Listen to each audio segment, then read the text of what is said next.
നമുക്കറിയാം food waste എല്ലാവരുടെയും വലിയൊരു പ്രശ്നമാണ്. അതെങ്ങനെ മാനേജ് ചെയ്യാന്നുള്ളതിനൊരു സിമ്പിൾ ആയിട്ടുള്ള ഡിവൈസാണ് നമ്മളിപ്പം പരിചയപ്പെടുത്തുന്നത്.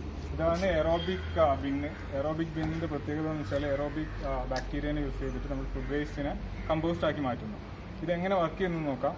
ആദ്യം നമുക്ക് നമ്മുടെ ഫൈബറിൽ വരുന്ന 1200 ലിറ്റർ കപ്പാസിറ്റി വരുന്ന ബിന്നുകളാണിത്. ഇതിൽ നമ്മൾ ഫുഡ് വേസ്റ്റ് നമ്മൾ ഇതിനുള്ളിൽ നിക്ഷേപിക്കുന്നു. ഫുഡ് വേസ്റ്റ് നിക്ഷേപിച്ചതിന് ശേഷം നമ്മൾ കൂടെ തന്നെ നമ്മൾ എറോബിക് ബാക്ടീരിയ, ഈ ഒരു ചാക്കിൽ വരുന്നത് ഒരു എറോബിക് ബാക്ടീരിയയുടെ കൾച്ചറാണ്. ഈ എറോബിക് ബാക്ടീരിയ നമ്മളെ ഡീഗ്രഡേഷൻ കുറച്ച് ഫാസ്റ്റ് ആക്കുന്ന ഒരു എന്താ പറയുക, ഒരു അഡിക്റ്റീവ് എന്ന് വേണമെങ്കിൽ പറയാം. ആ ഒരു പ്രോസസ്സ് എറോബിക് ബാക്ടീരിയ ചെയ്യുന്നു. അപ്പം നമ്മൾ ഫുഡ് വേസ്റ്റ് ഇട്ടതിന് ശേഷം എറോബിക് ബാക്ടീരിയ ഇടുന്നു. പിന്നെ അതിനുശേഷം പിന്നെ നമ്മൾ ഫുഡ് വേസ്റ്റ് ഇടുന്നു. പിന്നെ എറോബിക് ബാക്ടീരിയനെ ആഡ് ചെയ്യുന്നു. അങ്ങനെ നമ്മളൊരു 1 മന്ത് നമ്മളൊരു ബിന്ന് ഫുള്ളാവാൻ വേണ്ടിയിട്ട് എടുക്കുന്നു.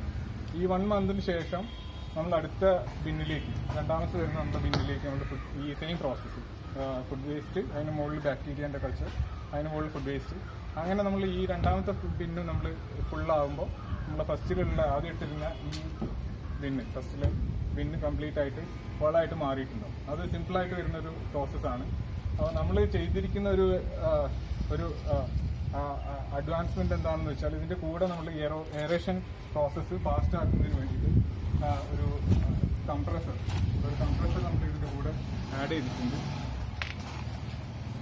ഇതാണ് നമ്മൾ കംപ്രസർ എന്നത്. ഈ കംപ്രസർ നമ്മൾ ഡെയിലി ഒരു 5 മിനിറ്റ്സ് ഒന്ന് ഓൺ ചെയ്ത് വെക്കുക. ഈ കംപ്രസർ ഓൺ ചെയ്യുന്ന കൂടി നമ്മളെ എയറേഷൻ ഒന്നുകൂടി ഫാസ്റ്റായിട്ട് നടക്കും. ഒരു 30 ദിവസം നമുക്ക് എയറേഷൻ ഡീഗ്രഡേഷന് വേണ്ടത് നമുക്കൊരു 20 ഡേയ്സ് ആയിട്ട് നമുക്ക് കുറയ്ക്കാൻ പറ്റും. ഈ ഡീഗ്രേഡ് ചെയ്ത് വരുന്ന കമ്പോസ്റ്റർ നമുക്ക് ഓർഗാനിക് മാനുവറായിട്ട്, ഓർഗാനിക് ഫാമിങ്ങിനൊക്കെ വേണ്ടിയിട്ട് യൂസ് ചെയ്യാൻ പറ്റും.